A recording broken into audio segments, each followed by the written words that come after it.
Apologies, by the way, if I sound a bit groggy, a little bit fluey and stuff like that, okay? I have got a bit of a runny nose, so yeah, I apologise. But how on earth I've managed to find the energy to do a movie wrap-up episode this week, I have no idea. And even though I've only pretty much watched two movies. I think I've only watched 2 movies this week, but apparently it's enough for there to be a movie wrap-up episode. So again, apologies if I sound a bit off, if my voiceovers that I do in the transitions sound a bit off as well. Maybe, who knows, maybe my voice sounds a lot more sexier when I'm, when I'm doing the voiceovers with this cold and flu or whatever this is. Anyway, hello, welcome to my movie wrap-up.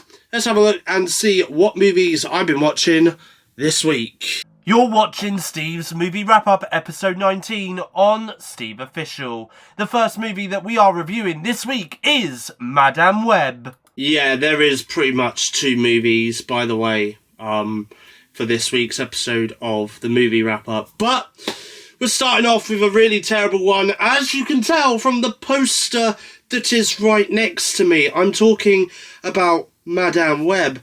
Madame Web, by the way, was brought to you by Pepsi. Yeah, that's right. I just thought I would just do the little sponsor for this review, by the way.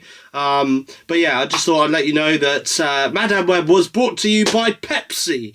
Madame Web is also probably the worst film that I would have seen so far this year in 2024. Note, we shall wait and see what happens when Venom the Last Dance and Kraven the Hunter come out later this year. There was some issues with this movie, whether it be some editing issues within the movie, dialogue problems within the scripts, and then of course there's the payoff at the very end, which is also, by the way, sponsored by Pepsi. So there we go. But I wish they had Sydney Sweeney in this a lot more, because for me, she was the only standout performance in this, and yet she didn't even have too many scenes. The rest of the cast weren't great. Did I mention, by the way, that this review is sponsored by Pepsi? Just thought I'd throw it out there, just in case I haven't mentioned that already. Also, speaking of Pepsi, I'm a little obsessed with the fact that Dakota Johnson's character, Cassie, appeared to be struggling with opening a can of Pepsi. She had in her hand in every scene. She was holding a can of Pepsi. Does she really not know how to open a can of Pepsi?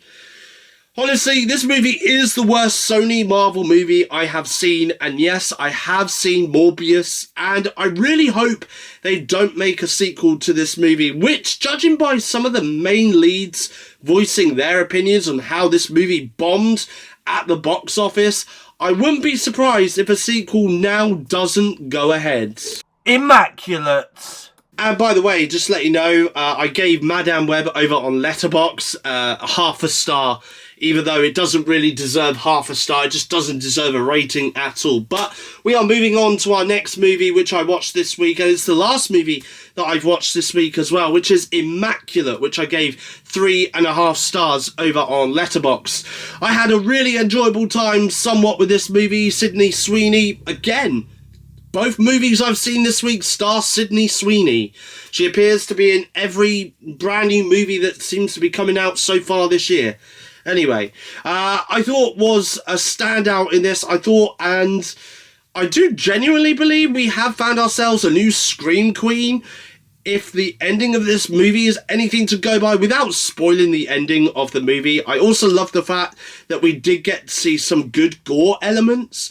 The first that I have seen in a new horror movie for 2024, and also the jump scares were also pretty decent for the most part as well, because you just don't know when the jump scares will kick in. And yes, there was a couple of times that I did nearly soil myself because of the jump scares in this movie and just not expecting when they were going to kick in. So yeah, so Given the fact that I have only seen 3 horrors this year so far that are brand new, and I'm going to say that Immaculate is definitely the better one out of the 2 that I have seen.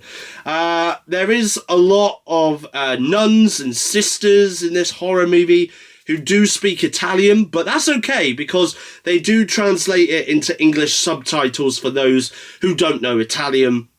And I will say that the premise behind the movie was a decent premise, but what I will say is I do wish this movie was a little bit longer, so that it gave the movie a bit more room, space to be told.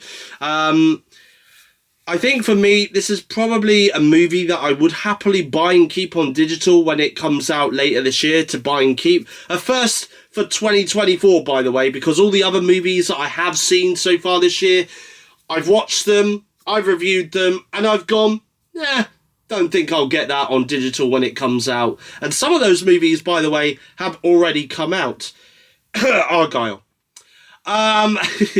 So, although I really didn't get the ending too much, though, again, I won't be diving into spoilers for those who haven't yet checked this one out. A really good horror movie with a few good scares, and, as mentioned, I would love to see Sydney Sweeney in more horrors going forward, because she is definitely a new Scream Queen in the making. And that is all for today's episode of Steve's Movie Wrap-Up. I hope you guys enjoyed this video. Fingers crossed, I have got a bit more time on my hands next week, so I should be able to kind of watch a few more movies that I'll be able to review in next week's episode. And fingers crossed as well, I might be feeling a little bit more better and a lot less run down and bit groggy sounding and stuff in next week's episode. But I hope you guys enjoyed this movie wrap-up episode. If you did, feel free to hit that like button, leave a comment in the comment section down below.